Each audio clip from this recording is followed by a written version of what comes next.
Good morning, students.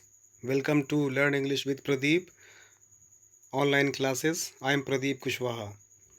Guys, आज की class में हम प्राइमरी एक्सिलरी के अंतर्गत वर्ब हैव का अध्ययन करेंगे। हम जानते हैं कि वर्ब हैव के तहत हम लोग verb has, verb have, verb had अर्थात हैज़, हैव और हैड का अध्ययन करते हैं। ये हैज़, हैव और हैड पूरा मिला करके वर्ब हैव के अंतर्गत आता है, जिसको हम प्राइमरी एक्सिलरी के अंतर्गत अध्ययन करते हैं। तो आज की क्लास में हम समझेंगे, सीखेंगे कि हैज़, हैव और हैड का प्रयोग कैसे करते हैं, किन स्थानों पर करते हैं और ट्रांसलेशन में इसका क्या नियम है, ट्रांसलेशन में इन्हें कहाँ पर यूज़ करते हैं। आइए शुरुआत करते हैं। हैज़, हैव और हैड का अर्थ क्या होता है। तो हैव से शुरुआत करते हैं। हैव का अर्थ रखना या पास होना होता है। हैड, हैव और हैड, हैज़, हैव और हैड तीनों का अर्थ देखा जाए तो रखना या पास होना अर्थात रखने के संबंध में होता है। जब क्रिया का अर्थ किसी वस्तु को अधिकार में रखना हो, जब क्रिया का अर्थ किसी वस्तु को अधिकार में रखना हो तो इस अर्थ में यह मुख्य क्रिया होती है। इस तरह हैज़ और हैव द्वारा simple present tense, simple present और हैड के द्वारा सिंपल पास्ट टेंस बनता है। याद रहेगा, हैज़ और हैव का प्रयोग हम लोग सिंपल प्रेजेंट टेंस में और हैड का प्रयोग हम लोग सिंपल पास्ट टेंस में करते हैं और यह पास होना या रखने के संबंध में प्रयोग किया जाता है। अफर्मेटिव सेंटेंस से इसकी शुरुआत करते हैं, सकारात्मक वाक्यों से इसकी शुरुआत करते हैं। ट्रांसलेशन करने के नियम है ही, शी, इट और एक वचन कर्ता के साथ प्रेजेंट टेंस के लिए या वर्तमान काल के लिए हैज़ का प्रयोग किया जाता है। याद रखिएगा, ही, शी, इट तथा एक वचन कर्ता के लिए वर्तमान काल के लिए या प्रेजेंट टेंस के लिए हम हैज़ का प्रयोग करते हैं, हैज़ का प्रयोग करते हैं। एग्जाम्पल के द्वारा समझते हैं। इसके पास 3 कारें हैं, उसके पास 3 कारें हैं। उसके के लिए क्या होता है, ही। देखो, पास रखने से संबंध में बात हो रही है ना, पास रखने या होने या रखने के संबंध में बात हो रही है। तो ही हैज़ कितनी कारें हैं, 3 कारें, कार्स। तो पूरा मिलाकर के हो जाएगा, उसके पास 3 कारें हैं। He has 3 cars, he has 3 cars. समझ रहे ना इसको। दूसरा एग्जाम्पल है, अरुण के पास एक रुमाल है। अरुण, अरुण का अरुण लिखेंगे इंग्लिश में। अब हैज़ पास है ना, एक वचन में है ना, ही, सी, इट है ना, या नाउन है, सिंगुलर पर्सन होगा, सिंगुलर नंबर होगा तो उसके साथ हम लोग प्रेजेंट टेंस में हैज़ का प्रयोग करेंगे। और अगर बहुवचन में होगा तो उसके साथ हम लोग हैव का प्रयोग करेंगे। अरुण भी सिंगुलर नंबर में है तो अरुण हैज़, क्या है उसके पास, एक रुमाल। एक के लिए क्या होता है, ए, और रुमाल का होता है हैंडकरचीफ। तो पूरा मिला करके हो जाएगा, Arun has a handkerchief. Third example है, उसके पास 4 पुस्तकें हैं। उसके पास 4 पुस्तकें हैं। अब यहाँ पर चाहे शी लिखिए चाहे ही लिखिए, नो प्रॉब्लम, क्योंकि बताना कठिन है यहाँ पर कि ये उसके किसके लिए है, ही के लिए है या शी के लिए। तो आप कुछ भी लगा सकते हो। चलो शी लगा कर देख लेते हैं। उसके पास 4 पुस्तकें हैं। शी हैज़ कितनी पुस्तकें हैं, 4, 4 पुस्तकें हैं। पुस्तकों के लिए बुक्स होता है। तो पूरा मिला करके हो जाएगा, उसके पास 4 पुस्तकें हैं। She has 4 books. क्लियर है ना, वेरी गुड। चलिए नेक्स्ट रूल की बात करते हैं, नियम नंबर नेक्स्ट की बात करते हैं। हमारा दूसरा नियम कहता है आई, वी, यू, दे और बहुवचन कर्ता के साथ हैव का प्रयोग करते हैं। किसमें, प्रेजेंट टेंस में। याद रहेगा ना। तो प्रेजेंट टेंस में आई, वी, यू, दे और प्लूरल नंबर सब्जेक्ट्स अर्थात बहुवचन कर्ता के साथ सदैव हैव का प्रयोग करते हैं। जैसे एग्जाम्पल ले लीजिए, उसके पास कई पत्र, समाचार पत्र हैं।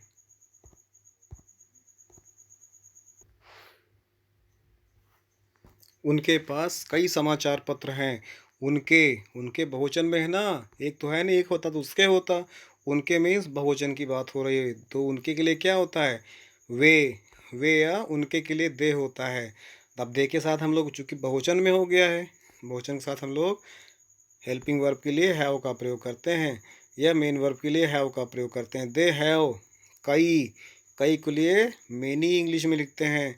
समाचार पत्र, न्यूज़पेपर्स, क्योंकि कई न्यूज़पेपर हैं तो बहुत सारे न्यूज़पेपर, इसलिए यहाँ पर एस लगा दिया गया है। तो पूरा मिला करके हो गया दे हैव मेनी न्यूज़पेपर्स, उनके पास कई समाचार पत्र हैं। They have many newspapers. Example number next की बात करते हैं। दूसरा कहता है हमारे पास 3 ऊँट हैं। बहुवचन है ना, हमारे पास, वी, हम या हमारे पास, तो वी के लिए भी हम लोग हैव का प्रयोग करते हैं। आई, वी, यू, दे और बहुवचन कर्ता के लिए हैव का प्रयोग करते हैं। तो यहाँ पर हमारे पास मीन्स वी, तो वी के साथ हैव। 3 ऊँट, 3, 3, ऊँट को इंग्लिश में क्या बोलते हैं? कैमल्स। क्योंकि ऊँट कई है, मोर देन वन, इंग्लिश में क्या होता है? मोर देन वन, अर्थात एक से अधिक बहुवचन होता है, सिंगुलर नंबर और प्लूरल नंबर। तो ऊँट बहुत सारे हैं, तो इसलिए यहाँ पर कैमल्स लगा दिया गया, एस लगा दिया गया। तो पूरा मिलाकर के हमारे पास 3 ऊँट हैं। We have 3 camels. क्लियर है? चलिए नेक्स्ट रूल की बात करते हैं। रूल नेक्स्ट कहता है, थर्ड रूल कहता है भूत काल के लिए, भूतकाल अर्थात पास्ट टेंस। हमने अभी तक पढ़ा प्रेजेंट टेंस के विषय में, हमने पढ़ा प्रेजेंट टेंस में हैज़ का प्रयोग सिंगुलर नंबर के लिए करते हैं और हैव का प्रयोग प्लूरल नंबर के लिए करते हैं। हमने पढ़ लिया अभी तक कि ही, शी, इट और सिंगुलर नंबर के साथ हैज़ का प्रयोग करते हैं और आई, वी, यू, दे और बहुवचन कर्ता के साथ हैव का प्रयोग करते हैं। तो तीसरा नियम कहता है भूतकाल अर्थात पास्ट टेंस में पहले कर्ता फिर हैड का प्रयोग करते हैं, अर्थात पास्ट टेंस में सब्जेक्ट के बाद हैड का प्रयोग करते हैं। एग्जाम्पल के द्वारा समझिएगा।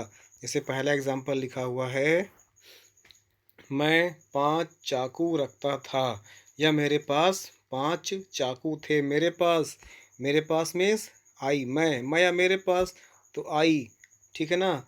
थे, था, थी, थे आ रहा है ना, पास्ट टेंस में है, इसलिए यहाँ पर हम लोग किसका प्रयोग करेंगे? ऑफ कोर्स हैड का प्रयोग करेंगे, क्योंकि यहाँ पर पास्ट टेंस है, था, थी, थे लिखा हुआ है, तो पास्ट टेंस का हैड हो जाएगा। तो आई हैड, कितने चाकू थे? 5, 5 को इंग्लिश में, 5 को इंग्लिश में 5 बोलते हैं। चाकू, नाइफ्स, KNIVES, नाइफ्स। वैसे KNIFE नाइफ होता है, लेकिन जब बहुवचन में आएगा तो हट जाता है, ये KNIVES हो जाता है, नाइफ्स। तो पूरा हो जाएगा I had 5 knifes, I have 5 knifes. KNIVES, यहाँ पर के साइलेंट है, कनाइफ्स नहीं बोलते हैं, आई हैव 5 नाइफ्स। ठीक है, वेरी गुड। नेक्स्ट एग्जाम्पल देखते हैं। एग्जाम्पल नंबर 4, मोहन के पास 2 कारें हैं। मोहन के पास, मोहन का मोहन हो जाएगा 4 कारें थी, पास्ट टेंस में है, तो मोहन हैड कितनी कारें? 2 कारें, 2 कार्स। तो पूरा हो जाएगा मोहन हैड 2 कार्स। मोहन के पास 2 कारें थी, मोहन हैड 2 कार्स। ठीक है ना। चलिए नेक्स्ट एग्जाम्पल की तरफ, नेक्स्ट रूल की तरफ बढ़ते हैं। रूल 4, चौथा नियम कहता है भविष्यकाल। अभी तक हमने पढ़ा प्रेजेंट टेंस में हैज़ और हैव का प्रयोग करते हैं, पास्ट टेंस में हैड का प्रयोग करते हैं। अब आ रहा है भविष्यकाल, इसको इंग्लिश में फ्यूचर टेंस कहते हैं। फ्यूचर टेंस में आई और वी के साथ शैल हैव का प्रयोग करते हैं, ठीक है ना। आई और वी के साथ शैल हैव का प्रयोग करते हैं और बाकी के साथ विल हैव का प्रयोग करेंगे।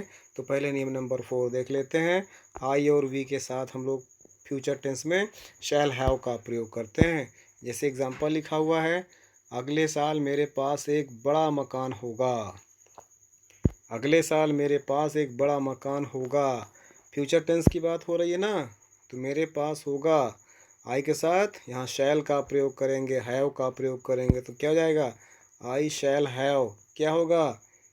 एक बड़ा मकान, अ बिग हाउस। कब? नेक्स्ट ईयर, अगले साल, ठीक है ना। अगले साल मेरे पास एक बड़ा मकान होगा, I shall have a big house next year, ठीक है ना। I shall have a big house next year, I shall have a big house next year. मेरे अगले साल मेरे पास एक बड़ा मकान होगा, I shall have a big house next year. ठीक, चलिए नेक्स्ट एग्जांपल देखते हैं। हमारा एक उज्जवल भविष्य होगा। हमारा एक उज्जवल भविष्य होगा। हमारा वी मीन्स हम या हमारा, वी है ना, आई और वी के साथ हम लोग शैल हैव का प्रयोग करते हैं फ्यूचर टेंस में। फ्यूचर टेंस आई है, ये वाला गागी के लगा हुआ है, तो इसलिए यहाँ पर हो जाएगा वी शैल हैव, क्या होगा, उज्जवल का क्या होता है, ब्राइट, और भविष्य का फ्यूचर, तो पूरा मिलाकर हो जाएगा हमारा एक उज्जवल भविष्य होगा। We shall have a bright future, क्या, we shall have a bright future. नियम नंबर 5 देखते हैं। पांचवा नियम कहता है भविष्य काल या फ्यूचर टेंस में ही, शी, इट, दे, यू और ही, सी, इट, दे और यू के साथ विल हैव का प्रयोग करते हैं। याद रहेगा, ही, शी, इट, दे और यू के साथ अर्थात सेकंड पर्सन और थर्ड पर्सन के साथ सदैव विल हैव का प्रयोग करते हैं। इस प्रकार से विल का प्रयोग कर रहे थे ना हम लोग ऊपर, उसी प्रकार से यहाँ पर विल हैव का प्रयोग करना है। एग्जाम्पल के द्वारा समझते हैं। जैसे पहला एग्जाम्पल है, उसके पास अपना व्यवसाय होगा। उसके पास, उसका या वह, ही के साथ ही, शी, इट, दे और यू के साथ विल हैव का प्रयोग करते हैं। याद रख लीजिएगा, इसको कॉन्सेप्ट क्लियर रखिएगा हमेशा। तो उसके पास अपना व्यवसाय होगा, ही विल हैव अपना, तो ही के साथ अपने के लिए हिज लगता है।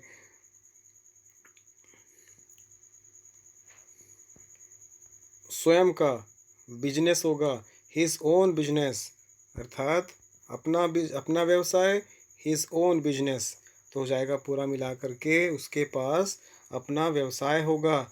ही will have his own business, या he will have his business कर सकते हैं। He will have his business या he will have his own लगा देंगे। अपने के लिए हिज ओन और अच्छा माना जाता है इसमें। ठीक है ना। चलिए दूसरा एग्जांपल देखते हैं। उसके पास एक हीरो का हार था। उसके पास एक हीरो का हार था। उसके पास मीन्स शी या ही। अब यहाँ पर हीरो का हार कौन पहनता है, लेडीज़ लोग पहनती है ना, तो इसलिए कॉमन सेंस यहाँ पर शी लगा देंगे। ही लगाएंगे गलत नहीं होगा, लेकिन लेडीज़ लोग हार पहनती हैं इसलिए हमने शी लगा दिया उसके के लिए। इसे यहाँ पर ही या शी कोई भी लगा देंगे, दोनों में से कोई भी चलेगा, चूँकि स्पष्ट नहीं है कि मैस्कुलिन है कि फेमिन है।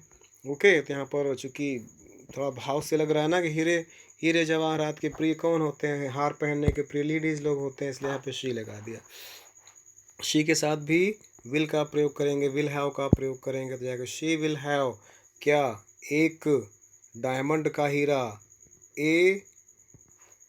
हीरे का क्या होता है, डायमंड होता है, और हार का क्या होता है, नेकलेस होता है। तो पूरा हो जाएगा she will have a diamond necklace.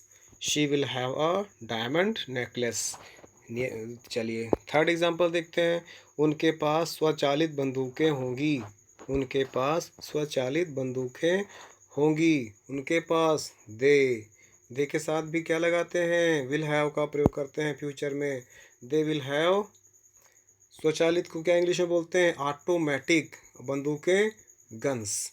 तो पूरा मिलाकर हो जाएगा they will have automatic guns. उनके पास स्वचालित बंदूकें होंगी।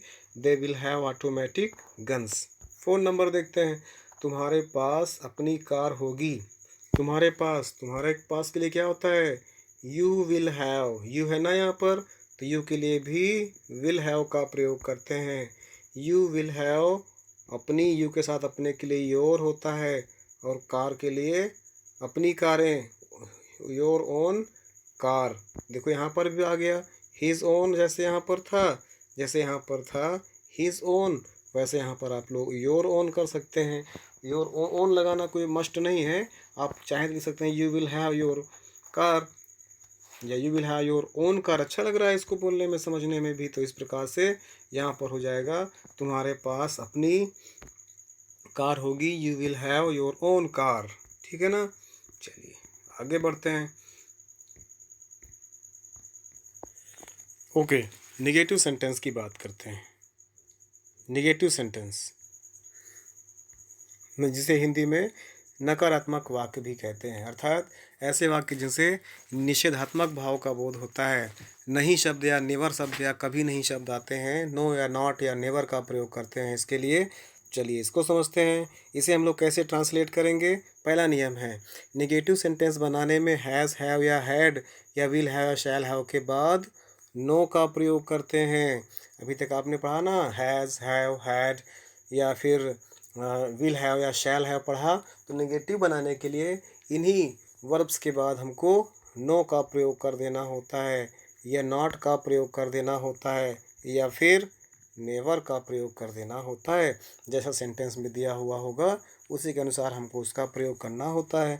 तो हमने पढ़ा भी कि has, have, had, will have, shall have के बाद हमें नॉट का प्रयोग करना होता है। दूसरा नियम है, यदि वाक्य में 2, 3, 4 आदि कोई गिनती या मच या मेनी आए तो has not, have not, had not, will not have, shall not have का प्रयोग करते हैं। ठीक है ना। अगर 2, 3, 4 संख्या में कोई गिनती दी हो या मच या मेनी आए तो has not, have not, had not, will not have, shall not have का प्रयोग करते हैं। एग्जाम्पल के द्वारा समझिएगा। जैसे पहला सेंटेंस लिखा हुआ है, इस सिपाही के पास हथियार नहीं हैं। इस सिपाही के पास औजार या हथियार नहीं हैं। इस सिपाही, इसके लिए क्या होता है, this soldier, this soldier has no weapon. हथियार के लिए क्या होता है, अस्त्र के लिए वेपन, वेपन मीन्स औजार। तो यहाँ पर देखिए निगेटिव सेंटेंस है ना, यहाँ पर निगेटिव सेंटेंस यहाँ पर है, तो यहाँ पर हम लोग किसका प्रयोग करेंगे, हैज़ नॉट या हैव नॉट। सिपाही एक है तो इसलिए यहाँ पर हैज़ नॉट का प्रयोग करेंगे। This soldier has no weapon या this soldier has not weapon. ठीक है ना, this soldier has no weapon. दूसरा एग्जाम्पल है, उस भिखारी के पास एक भी थैला नहीं था। उस भिखारी के पास एक भी थैला नहीं था। यहाँ पर देखिए पास्ट टेंस में है, पास्ट टेंस में हम लोग हैड का प्रयोग करते हैं, तो यहाँ पर हैड नॉट हो जाएगा उस भिखारी, चूँकि इसके लिए दिस का प्रयोग करते हैं और उसके लिए दैट का प्रयोग करते हैं। और भिखारी को इंग्लिश में क्या बोलते हैं, बेगर बोलते हैं। तो हो जाएगा दैट बेगर। फिर हैड नॉट, थैले के लिए क्या होता है, बैग। तो पूरा सेंटेंस क्या बन रहा है, उस भिखारी के पास एक भी थैला नहीं था। That beggar had no bag. इसी प्रकार थर्ड एग्जाम्पल कहता है, तुम्हारे कोई पुत्री न थी। तुम्हारे यू के साथ विल हैव, यू के साथ देखो तुम्हारे कोई भी पुत्री ना होगी। गागी गे आ गया ना यहाँ पर, तो यहाँ पर हम लोग तुम है ना, तुम के साथ विल का प्रयोग करते हैं, विल नॉट हैव। तो यहाँ पर हो जाएगा you will not have daughter, या फिर इसको और बना सकते हैं, you will have no daughter. ये भी चलेगा बोलने की भाषा में, लिखने की भाषा में, सिंपल लैंग्वेज में। You will have no daughter या फिर you will not have daughter. ठीक है ना, you will not have daughter या you will have no daughters. उसी प्रकार से नेक्स्ट देखते हैं, मेरे पास कई कोट नहीं हैं। I have not many quotes. ठीक है ना, जब नो लगाएंगे तो हम लोग हैव के बाद लगा देंगे, लेकिन जब नॉट लगाएंगे तो फिर हैव नॉट में, तब फिर मैनी इस तरह से प्रयोग करते हैं। तो ना मेरे पास कई कोट नहीं हैं। I have not many quotes. मेरे पास ये क्या होगा, आई फिर हैव निगेटिव है तो नॉट लगा देंगे, प्रेजेंट टेंस में है। हम पढ़ा था आई और वी के साथ हम लोग हैव का प्रयोग करते हैं। तो आई हैव नॉट, कई के लिए क्या होता है इंग्लिश में, मैनी, और कोट का quotes, I have know many quotes. उसी प्रकार से पांचवा एग्जाम्पल देखिए, उनके पास 4 गायें नहीं थी। उनके पास, उनके के लिए क्या, उसके सिंगुलर नंबर है, उसके के लिए ही थी लिखा हुआ है, तो हैड नॉट, निगेटिव भी है, नॉट लगा दिया हमने। कितनी गायें, 4 काउज, 4 गायें। तो उसके पास 4 गायें नहीं थी, ही हैड नॉट 4 काउज। इसको फिर से एक बार समझिएगा ध्यान से। चलो अब हम लोग बात करते हैं इंट्रोगेटिव सेंटेंसेस की। इंट्रोगेटिव सेंटेंसेस में हैज़, हैव और हैड का प्रयोग। तो इसका नियम फर्स्ट है, इंट्रोगेटिव सेंटेंस समझ रहे हैं ना आप लोग। मैंने बताया था आप लोग को लास्ट की वीडियो में कि इंट्रोगेटिव सेंटेंस 2 प्रकार के होते हैं। एक पहला जिसका उत्तर हम यस या नो में दे सकते हैं, और दूसरा जिसका उत्तर यस या नो में नहीं दे सकते हैं। पहले वाले को की स्टार्टिंग हेल्पिंग वर्ब से होती है और दूसरे वाले की स्टार्टिंग क्वेश्चन वर्ड से होती है। चलिए यहाँ पर नियम समझते हैं, कैसे इसको ट्रांसलेट करेंगे हम लोग हैज़, हैव और हैड का प्रयोग करते हुए। तो पहला नियम है, यदि प्रारंभ में क्या हो तो पहले हैज़, हैव या हैड, फिर सब्जेक्ट और फिर ऑब्जेक्ट लिखते हैं। फिर सुनिएगा, यदि हिंदी वाक्य में क्या शब्द पहले आ गया हो तो पहले अंग्रेजी ट्रांसलेट करते समय हैज़, हैव, हैड लिखते हैं, फिर सब्जेक्ट लिखते हैं और फिर इसके बाद ऑब्जेक्ट लिखा जाता है। एग्जाम्पल के द्वारा समझते हैं, जैसे क्या तुम्हारी बहन के पास बहुत सी पुस्तकें हैं? क्या। अब देखो यहाँ पर हिंदी वाक्यों में क्या शब्द पहले आ जाए, और जब क्या शब्द पहले आ जाए तो हैज़, हैव या हैड को लिखते हैं पहले टेंस के अनुसार। अब चूंकि क्या तुम्हारी बहन के पास बहुत सी पुस्तकें हैं प्रेजेंट टेंस में है, जब प्रेजेंट टेंस में है तो हैज़ या हैव लगेगा।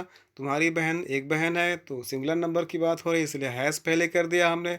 फिर तुम्हारी बहन your sister, has your sister, चूँकि हैज़ के बाद सब्जेक्ट आएगा ना, पहले हैज़, हैव, हैड, फिर सब्जेक्ट आएगा, फिर ऑब्जेक्ट आएगा।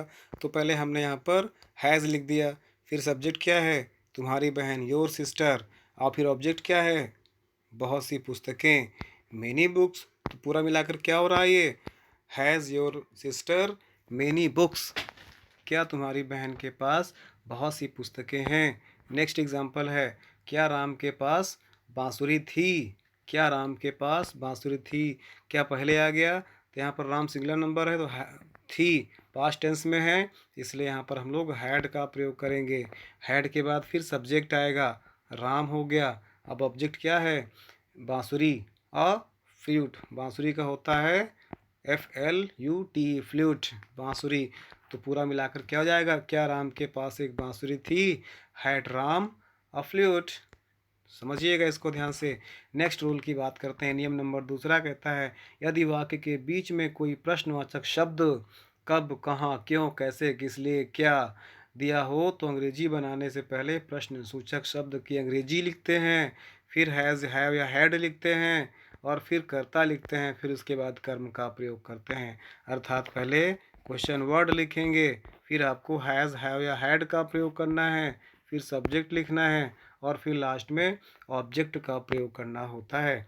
जैसे एग्जाम्पल के द्वारा समझते हैं, तुम्हारे पास 7 पुस्तकें क्यों हैं? यहाँ पर देखिए क्यों शब्द बीच में आया हुआ है, तो वही हमारा नियम कहता है, जब कब, क्या, क्यों, कैसे, किस लिए शब्द के वाक्य के बीच में आता है तब पहले उसी वाक्य की अंग्रेजी लिखते हैं। तो क्यों की इंग्लिश में क्या होता है, वाई। फिर इसके बाद क्या लिखेंगे, हैज़, हैव या हैड, क्योंकि प्रेजेंट टेंस में है और तुम्हारे पास यू बहुवचन में है तो है हो जाएगा वाई हैव, फिर इसका सब्जेक्ट आएगा यू तो हो जाएगा वाई हैव यू, क्या है 7 पुस्तकें, 7 बुक्स, तो पूरा मिला करके हो जाएगा वाई हैव यू 7 बुक्स, तुम्हारे पास 7 पुस्तकें क्यों हैं। नेक्स्ट एग्जाम्पल है, उसके पास जेब में क्या था, पास्ट टेंस में है ना, उसके पास सिंगुलर नंबर है, पास्ट टेंस में है, क्या, क्या को इंग्लिश में क्या बोलते हैं, वाट, पास्ट टेंस में है तो क्या लगा देंगे, हैड, वाट हैड, फिर इसके बाद सब्जेक्ट आएगा, उसके लिए होता है ही, वाट हैड ही पॉकेट में, इन हिज पॉकेट, तो पूरा मिलाकर क्या जाएगा, उसके पास जेब में क्या था, what had he in his pocket. ठीक है, what had he in his pocket. आगे बढ़ते हैं। रूल थर्ड देखिएगा, रूल थर्ड, कितना, कितनी, कितने, किसका और किसकी के साथ उससे संबंधित नाउन्स का भी प्रयोग करते हैं, उससे संबंधित संज्ञा का भी प्रयोग करते हैं। जैसे एग्जाम्पल के द्वारा समझिएगा, उस दर्जी के पास कितने कपड़े हैं, उस दर्जी के पास कितने कपड़े हैं। अब देखो हाउ, कितने के लिए क्या होता है, कितना, जब बीच में प्रश्नवाचक शब्द आएगा तो उसको ट्रांसलेट करते समय उसकी अंग्रेजी पहले बनाते हैं, कितना, हाउ मेनी। देखिए, जो चीज़ गिनी जा सके उसे हम लोग क्या बोलते हैं, हाउ मैनी, कितने, और जो चीज़ गिनी ना जा सके उसको हम लोग बोलते हैं ये हाउ मैनी, जिसको हम लोग गिन सकते हैं, और जिसे गिन नहीं सकते उसको बोलते हैं हाउ मच। ठीक है ना, हाउ मैनी काउंटेबल हो सकता है और हाउ मच अनकाउंटेबल के रूप में यूज़ किया जा सकता है। तो जैसे एग्जांपल हम लोग लिखते हैं, उस दर्जी के पास कितने कपड़े हैं, कपड़े गिने जा सकते हैं डेफिनेटली। अगर मिल्क होता, वाटर होता, सॉयल होता, एयर होता, तो उसको हम लोग काउंट नहीं कर सकते थे, केवल उसको माप सकते थे, केवल उसको वजन कर सकते थे। तो जो वजन कर सकें और माप सकें लेकिन गिन ना सके, वो हाउ मच में आता है। जिसको काउंट कर सकते हैं, गिन सकते हैं, संख्यावाची है, वो क्या है, हाउ मेनी। तो यहाँ पर कपड़े गिन सकते हैं, तो यहाँ पर हमने यूज़ किया हाउ मेनी क्लॉथेज। हमने क्या बोला था, हाँ कितना, कितनी, कितने, इसके साथ से संबंधित संज्ञा नाउन भी आती है। तो उससे संबंधित नाउन क्या है, कपड़े। तो हो जाएगा how many clothes, how many clothes. फिर क्या लगेगा, हाउ मेनी क्लॉथेज हैज़। अब देखो चूंकि दर्जी तो एक है ना, इसलिए, और प्रेजेंट टेंस में है, तो प्रेजेंट टेंस में हैज़ और हैव लगते हैं। चूंकि ये सिंगुलर नंबर है, इसलिए यहाँ पर हैज़ हो जाएगा। सिंगुलर नंबर है तो यहाँ पर हैज़ हो जाएगा, तो पूरा हो जाएगा हाउ मेनी क्लॉथेज हैज़। उस, उसका होता है दैट, इसका होता है दिस, तो उस लिखा हुआ है दैट। दर्जी का होता है टेलर, तो पूरा मिलाकर हो जाएगा how many clothes has that tailor. क्या, उस दर्जी के पास कितने कपड़े हैं, how many clothes has that tailor. ठीक है ना। एग्जाम्पल नंबर नेक्स्ट देखिएगा, सरला के पास किसका कंबल था। अब देखो पास्ट टेंस में है था, तो डेफिनेटली इसमें हैड का प्रयोग करेंगे ना। और किसका, किसका की इंग्लिश में क्या होता है, WHOSE, हुज मीन्स किसका। ठीक है ना। तो ये हुज, अब नाउन भी आएगा उससे संबंधित। कंबल का होता है ब्लैंकेट, तो हुज ब्लैंकेट, फिर हैड लगाएंगे, हुज ब्लैंकेट हैड, लास्ट में Sarla, whose blanket had Sarla. Last में इंट्रोगेटिव सेंटेंसेस में सब में लास्ट में क्वेश्चन मार्क का प्रयोग करते हैं। तो इस प्रकार से नियम नंबर नेक्स्ट देखिएगा, यदि प्रश्नवाचक वाक्य नकारात्मक भी हो तो कर्ता के बाद नॉट या नो का प्रयोग करते हैं। क्या, अगर इंट्रोगेटिव सेंटेंस निगेटिव भी दिया हो तो कोई बात नहीं, तो हम लोग तब पर भी हम लोग ध्यान रखेंगे सब्जेक्ट के बाद हमें नॉट का प्रयोग कर देना है। इसका भी एग्जाम्पल देख लीजिए, जैसे लिखा हुआ है, जैसे लिखा हुआ है एग्जाम्पल ले लीजिए। ये सॉरी,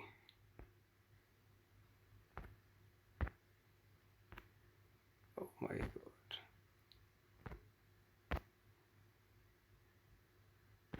जैसे एग्जाम्पल लिखा हुआ है, क्या मेरे पास एक काला कोट नहीं है, क्या मेरे पास एक काला कोट नहीं है। क्या शब्द पहले आ गया, तो हम लोग हैज़, या चूँकि ये प्रेजेंट टेंस में है तो इसमें या तो हैज़ लगाएंगे पहले, और या फिर हैव लगाएंगे पहले। अब देखने वाली बात है कि मेरे पास आई है ना, आई के साथ किसका प्रयोग करते हैं, मैंने कहा था आई और वी के साथ सदैव हैव का प्रयोग करते हैं। तो यहाँ पर हैव हो जाएगा, हैव, फिर मेरे के लिए आई, तो हो जाएगा हैव आई। निगेटिव सेंटेंस भी है ना, हमने कहा सब्जेक्ट के बाद नॉट का प्रयोग करना है। सब्जेक्ट यहाँ पर क्या है, आई है, आई के बाद नॉट का प्रयोग कर दिया हमने। तो हैज़ आई नॉट, बचा क्या है, एक काला कोट, अ ब्लैंक कोट। तो पूरा मिलाकर हो जाएगा have I not a black coat, last में क्वेश्चन मार्क लगा दिया। उसी प्रकार से नेक्स्ट एग्जांपल देखते हैं, क्या चोर के पास कोई सोने की जंजीर नहीं थी। यहाँ पर भी क्या पहले लिखा हुआ है, ठीक है ना। तो इसका मतलब क्या हुआ, आसानी से आप समझ रहे हैं इसको। ये थी, था, थी, थे लिखा हुआ है तो हेड लगा दिया हमने। यहाँ पर रखने की बात हो रही है ना, तो हेड लगा दिया, पास्ट टेंस में है तो हेड लगा दिया, हैड। फिर क्या, चोर, चोर क्या होता है, द थीफ। नो, नहीं था ना, नो। अब क्या, तो क्या नहीं था उसके पास, सोने की जंजीर, गोल्ड चेन। तो पूरा मिलाकर हो जाएगा had the thief no gold chain.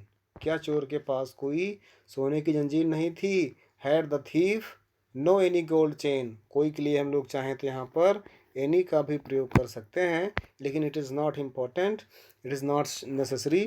तो हैड का, had the thief no any chain, या had the thief no gold chain.